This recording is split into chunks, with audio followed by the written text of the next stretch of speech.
Welcome to the Balanced Body Podcast, where Sherri Griggs, owner of Balanced Body Health and Wellness in Omaha, talks to us about health, wellness, and balancing hormones. Today, we have Sherri Griggs with us with Balanced Body Health and Wellness in Omaha, Nebraska. Hormone expert extraordinaire is what I like to call her.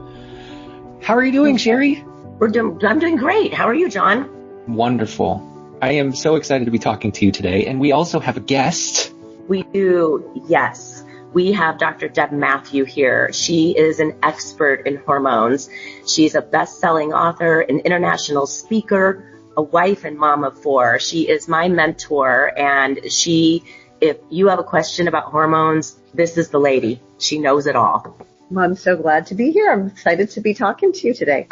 And I got a little insight into what we're talking about, but tell me if I'm wrong. We're talking about myths in hormones? Yes. So, and actually, October is Breast Cancer Awareness Month. And that is one of the myths, is that estrogen, sometimes people say all hormones cause breast cancer. And there are several other myths out there as well, but I brought Dr. Deb here to tell us the real truth about hormones. And I'll just start right out with that question. Dr. Deb, does estrogen or hormones cause breast cancer? This is such a big question. And the truth is that estrogen does not cause breast cancer. But everybody, I'm doing air quotes here, everybody knows in air quotes that estrogen causes breast cancer. And doctors still very much fall into the thinking pattern that estrogen causes breast cancer. So it's a really important thing that we want to talk about so that women can be able to really understand the truth and make informed choices for themselves and not suffer with unnecessary symptoms and unnecessary diseases of aging that could have been prevented with the use of estrogen. Right. So why do doctors still think why did they think estrogen causes breast cancer? Yeah. When I went to medical school in the 90s, we were taught that hormones are the greatest thing since sliced bread. We were taught that all menopausal women should go on estrogen because it was going to protect our heart, our brain, and our bones. And in 2002, there was a big study that was being done to prove once and for all just how wonderful hormones were. And what came out of that study in 2002 is they found that there was an increase in the risk for breast cancer. So the study got shut down. It was on the news. Doctors' offices across the country were, ringing off the hook from these panicked women afraid that they were going to get breast cancer. And doctors were horrified because we don't want to do anything that's going to harm our patients. And in fact, on the very first day of medical school, the very first thing that we do is we take the Hippocratic Oath. And the Hippocratic Oath says, first, do no harm. So as doctors, we are trained to literally, we would rather not do something, even if harm came to you, than to do something that might harm you. So the idea that we were telling every woman in America that she needed to go on estrogen when she went through menopause and that was causing breast cancer, that was horrifying to us. And so overnight, hormones became bad and dangerous and doctors told their patients that they should not be on them. So here's the problem, is that was quite a bit premature. That's not exactly what the study showed. And an entire generation of women have been scared away from hormones.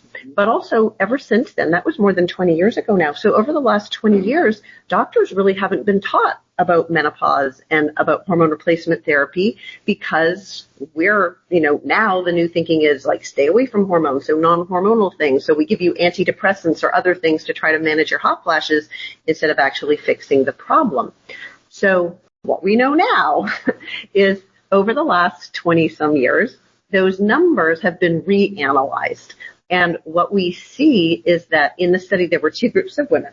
One group of women had, their uterus, they had all their parts, and they were given a combo pill. It had estrogen and progesterone because too much estrogen could cause uterine bleeding or even uterine cancer. But if we give you the progesterone, we prevent that. But the pill that was available at the time was not actually progesterone. It was a synthetic drug, a man-made chemical that mimicked progesterone, but it didn't do all the same things. And unfortunately, one of the things that it did is it caused a teeny tiny increase in the risk for breast cancer. So if you weren't on any hormones, your risk for breast cancer was about 4 in 1,000.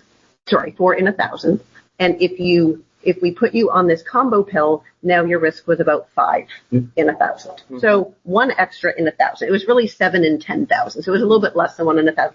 Teeny tiny increase in the risk. But that's not what women were told. Women were told that, right, if you go on hormones, you're going to get breast cancer, you're going to die. So teeny tiny risk in the combo pill. The other group of women had had a hysterectomy for whatever reason, and they were only given estrogen because we didn't have to worry about the uterine bleeding. Those women not only did not have an increase in the risk for breast cancer, but their risk for breast cancer was actually less. Huh. So what the study actually showed is that estrogen reduced the risk for breast cancer. It was not a humongous decrease, but nonetheless, it was a significant decrease. So the same authors that published the very first study 20-some years ago have since then republished to say, listen, estrogen doesn't cause breast cancer. In fact, estrogen is the only thing that we can write a prescription for that reduces women's deaths from breast cancer. But even though it's been published by the same people, we know this, it's not controversial. Doctors were trained that estrogen causes breast cancer, and it's very, very, very difficult to get the message changed. And so even today, doctors are scaring women away from the benefits of estrogen. Oh my gosh. Now, you had mentioned that they used a chemical substitution, like a man-made chemical. Are there alternatives like natural hormone replacements? That's a great question. So progestins is the name for all these various different kinds of synthetic hormones. Birth control pills have synthetic progestins in them, but we can use actual progesterone, which is the exact same thing found in your body. It's micronized progesterone. It is bioidentical, which means it's an exact match for what your body made. So at least in theory, your body shouldn't be able to tell whether it came from your ovaries or from the pharmacy. And that has not been shown to increase the risk for breast cancer. In fact, it has a lot of benefits, correct? So what would you say? So what are some of the, now, of course, we've talked here on the podcast about the different hormones and how they work, and we've talked about testosterone for women. And we know the FDA does not approve that for women, but my thing is, well, we've had it our whole life. Why do we all of a sudden no longer need it when we get to a certain age? Is there some myth, or is there some reason that they don't feel we need testosterone after a certain age? At this point, the reason that they are saying this is because we do not have the studies to demonstrate the things that got better in women when they took testosterone. And we don't have the studies because it's not FDA approved, so we're not giving it to women in order to be able to do the studies. No, there are studies. And the problem is that it takes so many years for medical thinking to change. And how many studies do we need before we say, okay, we finally believe these results? So there are many studies using testosterone in women for a variety of different things, for helping with bone density and osteoporosis, with even testosterone pellets. It reduces the chance of breast cancer, but also to help prevent urinary incontinence and broken hips and all sorts of things. So we know that there are tremendous benefits of testosterone for women, just like for men. In fact, we have 10 times more testosterone than we have estrogen, but it's medical thinking is very slow to change. And until there's enough, I'm using those air quotes again, enough research to convince, the powers that be, then it still gets poo-pooed. However, the practitioners who work with bioidentical hormones and who do give testosterone to their female patients who need it, we see every day the tremendous benefits to not just bones and urinary tract and, things that we can measure with x-rays, but energy, motivation, mood, confidence, self-esteem, get up and go, get things done. People call it the CEO hormone because it gives us that confidence. And, when that goes down, we just feel kind of flat and kind of blah and, kind of maybe not sad and hopeless in the corner, but just kind of depressed a little. Yeah, like you don't have much energy. You just don't have a lot of motivation, right? That's why we call it the CEO hormone. Yeah. And I've not heard that before, the CEO hormone. That sounds awesome. I feel like everybody would want it if it was called that. Yeah. Right. So, and that's it. So if again, you've been listening about this and you've heard about the podcast, and I have the car analogy where you have your cortisol is the engine of the car and thyroid is the transmission. And we're talking about, some of the wheels here, the estrogen, progesterone, testosterone, DHEA, right? We have all of these hormones and they all work together. So are there some other myths? For instance, I've had ladies come in and they say, I want to extend one lady came in, she said, I want to live to be 205. Okay. And she said, I have been in menopause now for 10 years. I haven't had hormones for 10 years, but I've done my research and I feel like I need to start on hormones. It's been 10 years since she's had hormones. Can we add hormones back in for her? Yeah. Well, what the original study, when we looked at the breast cancer study, what they found was that women who started on hormone therapy earlier, like right around the time of menopause, so within the first 5 to 10 years of menopause, of stopping their periods, there were tremendous benefits.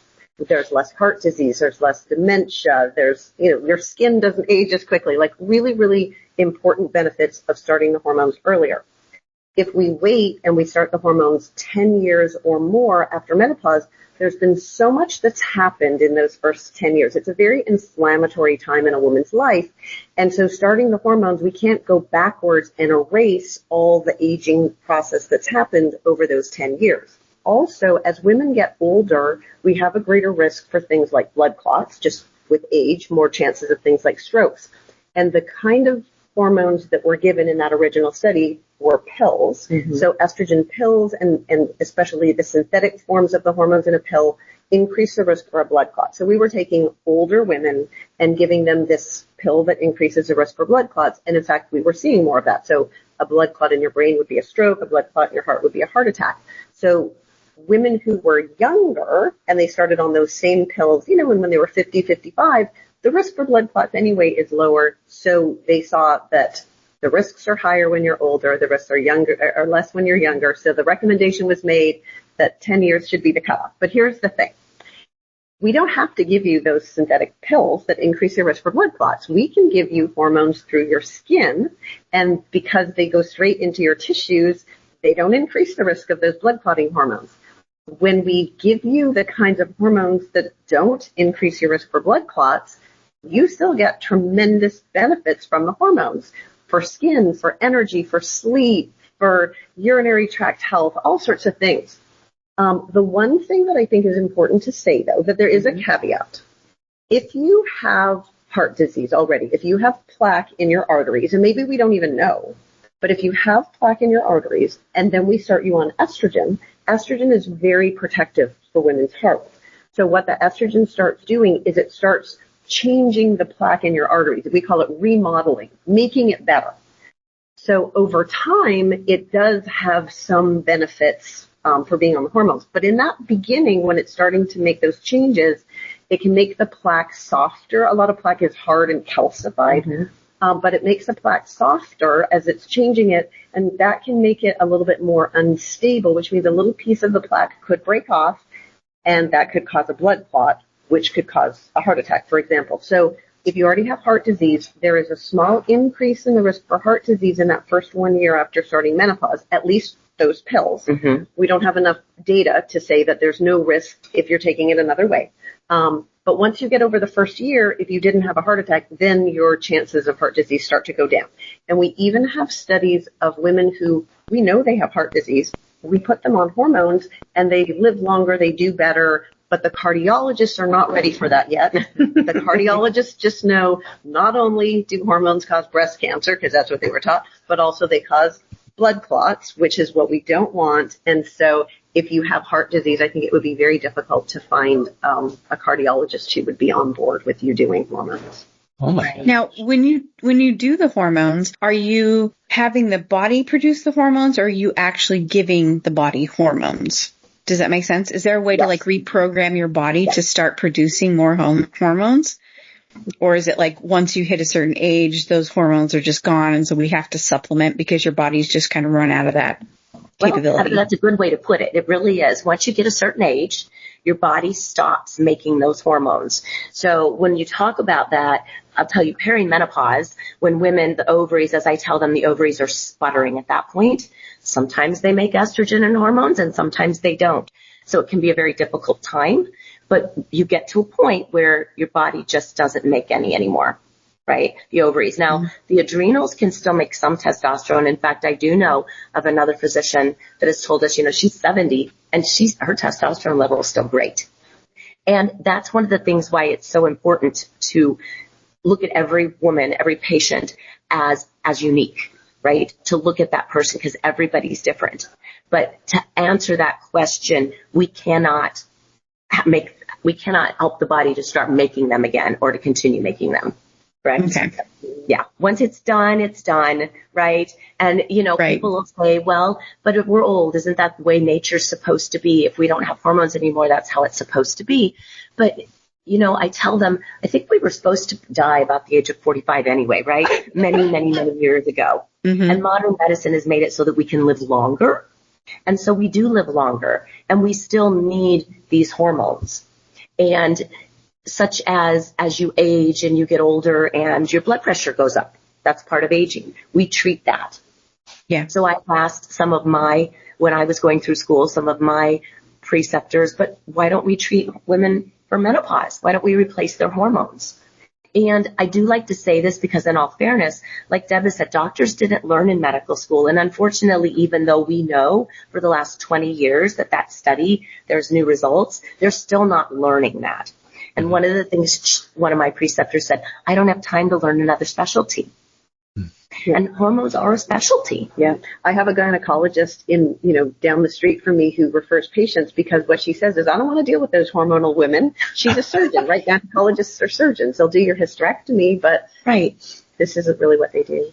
Right. Exactly. They deliver babies. They do surgery, but they don't study. Not all of them anyway. Right. Yes. Some of them have. Mine has, but some of them have. But to assume that they have taken on that additional specialty to their current specialty isn't necessarily fair.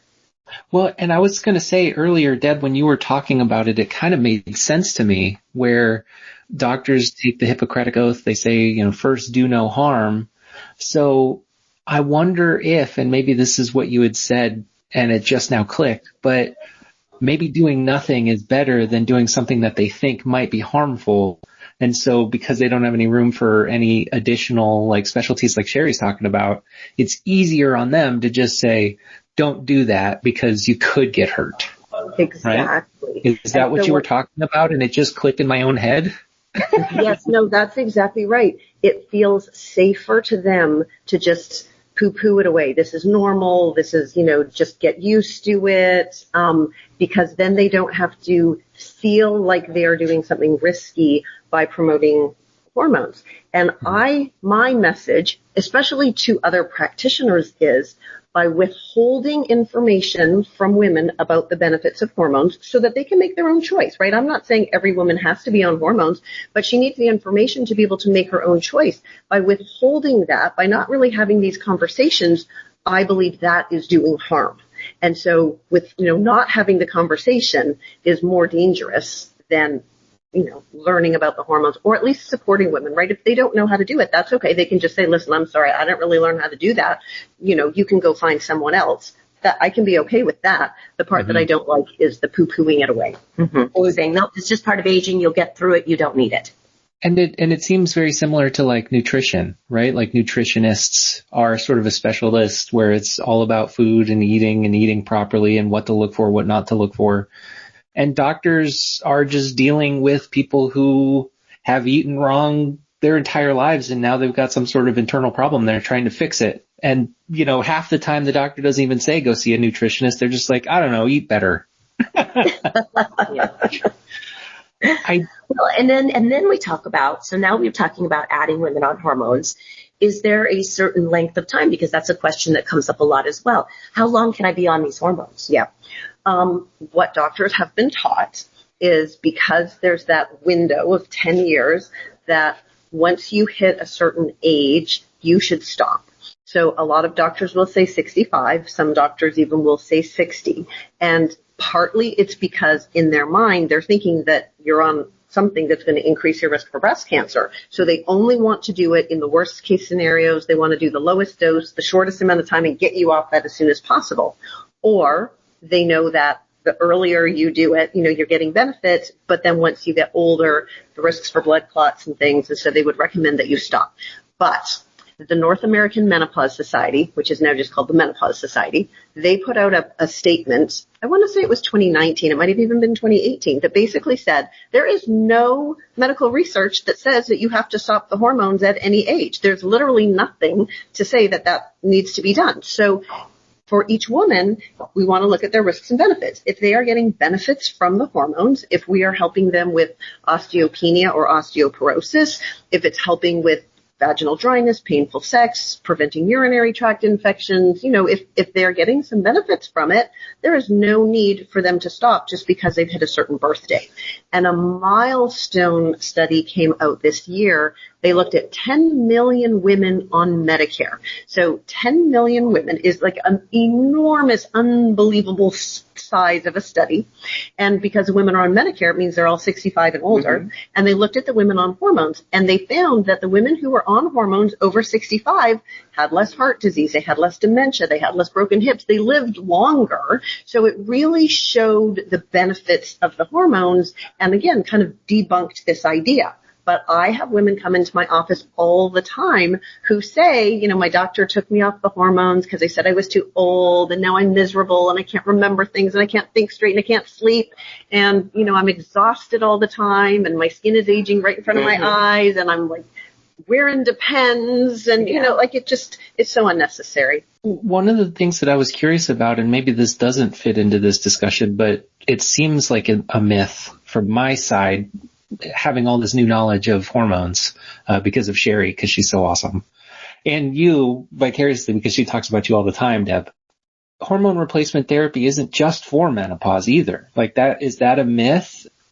Well, it definitely helps the symptoms. Now, if we start to talk about it, hormone replacement, we get into some people that have symptoms. For instance, I have a gal that comes in and she has terrible, terrible heavy periods.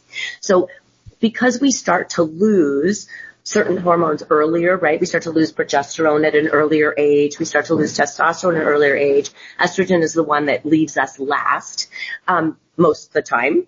Sometimes everyone, again, is different.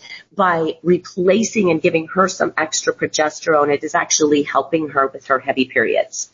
Mm. So it can be used for that. It can also be used for something called PCOS. And quite honestly, that is outside of my realm. I work mainly with women in perimenopause and menopause. So as their hormones are changing, as opposed to women with difficulty conceiving. But that is another type of medicine where hormones can be used. But I could not answer a question about that if you asked me one. Yeah. But I think it's a really important question because we use hormones. I got my air quotes out again. Yeah. We use hormones a lot in the form of birth control pills. Mm-hmm. And we use birth control pills to help for contraception, but we use birth control pills to help any kind of hormonal symptoms, irregular periods or PMS or, all these things. And birth control pills aren't actually real hormones. They're chemicals that mimic our hormones, but what they do is they turn off our hormones and replace them with these chemical ones. So they don't give all the same benefits. They don't have the same risks. And there's lots of reasons why we believe, Sherri and I, that using the natural form of the hormones just makes sense. But so we can talk about using hormones, really in women at any age. But I would say that the time that it really becomes an issue is over the age of 35, because that's when our progesterone levels can start to drop. Mm-hmm. And the problem that we have with this is who at the age of, say, 36 is thinking about menopause? This was me. I was waking up in the middle of the night with panic attacks for no reason. And I was so irritable. I was shrieking at my kids all the time. I'd have flames coming out of my ears as I'm yelling at them. And I had no idea that it had anything to do with my hormones because I was still in my 30s. Mm-hmm. But my progesterone was changing, and progesterone is the calming hormone, so I was no longer calm. And so I really think it's important for women to know you don't have to wait till you hit menopause.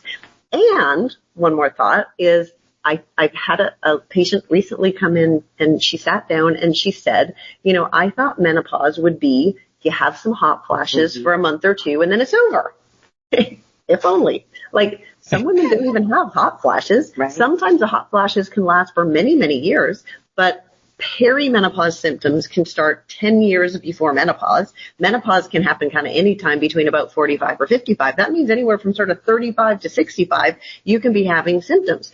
And then when you do go through menopause and your hormones drop, things don't get better. Like, they just keep going downhill. The hot flashes might get better, right, but the rest of it kind of goes downhill. And I'm going to be honest, if hot flashes are the only thing that we would have to worry about in menopause, we'd make it through. Nobody likes them. They're annoying. It's the rest of it. Yeah. It's our brain doesn't work. We can't remember the word that we want to say. We can't string a sentence together. We got to write everything down. Then we got to have sticky notes to remember where we put the list. Like, we can't sleep. It's the brain stuff, I think, and the belly fat. Oh my gosh. Estrogen gives us a waist. And so when we lose estrogen, we just become thick and we get the belly fat. We hate that. Oh, and it doesn't have to be. It doesn't have to be like that. No, it doesn't have to be like that at all. And, that made me think when you talked to Deb about, that whole generation of women. My mom is one of those women that had a hysterectomy and they didn't believe in hormones at that time, and she has osteoporosis. She has elevated cholesterol. She has some of those things that, and actually she had a heart issue. And I believe, because none of those are familiar, none of that is in our family, that this is because she did not replace her hormones and she went through menopause because of that hysterectomy at an earlier age. Yeah.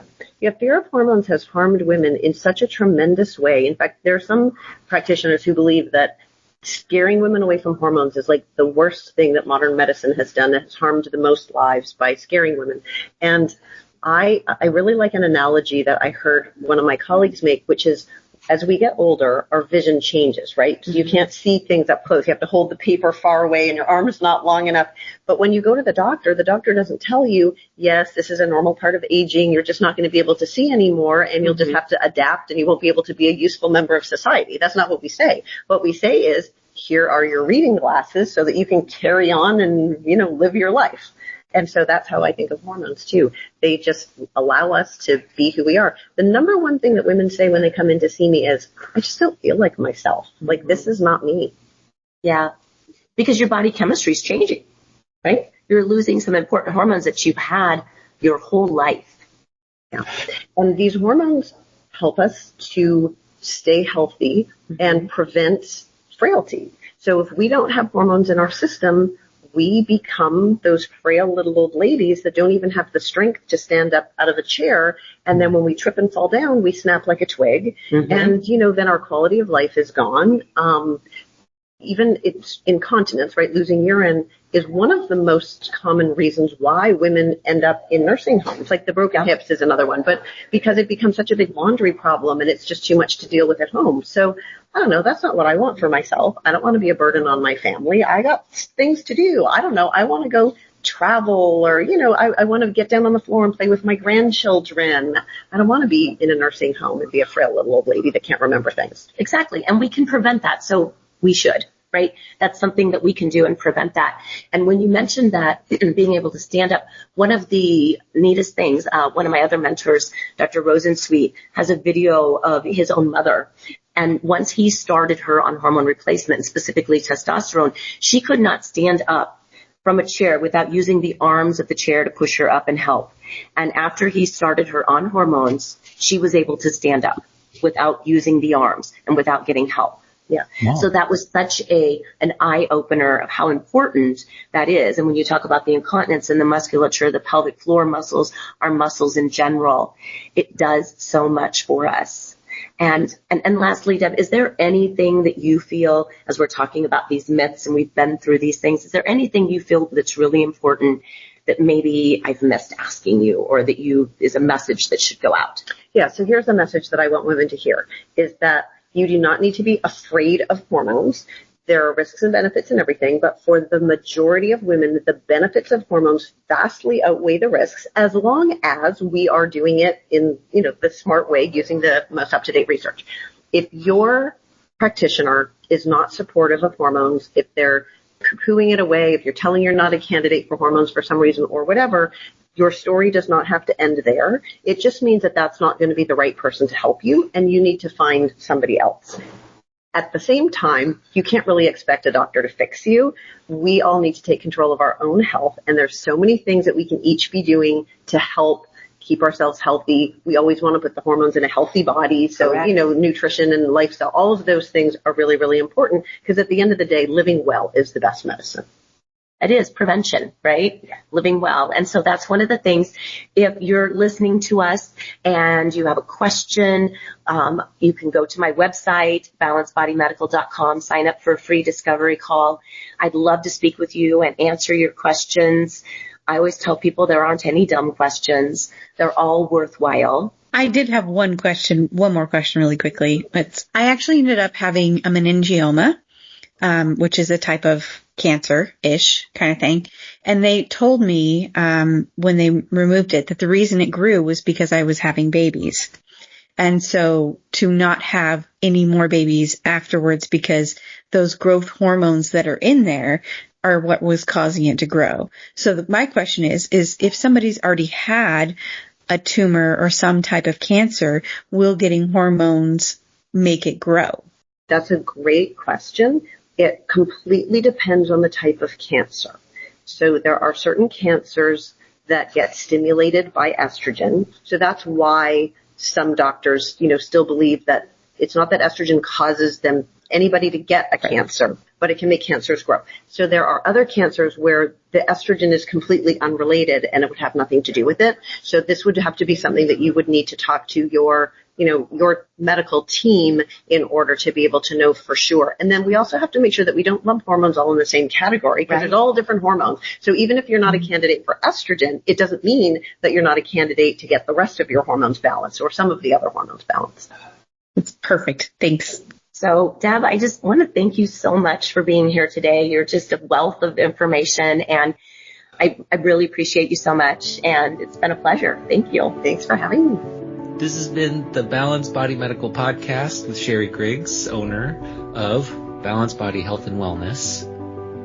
If you're looking to find Sherri, go ahead and look for the website, balancedbodymedical.com. If you're looking for the business and you want to find Sherri at her office, you can find her at 10815 Elm Street in Rockbrook Plaza. Thank you.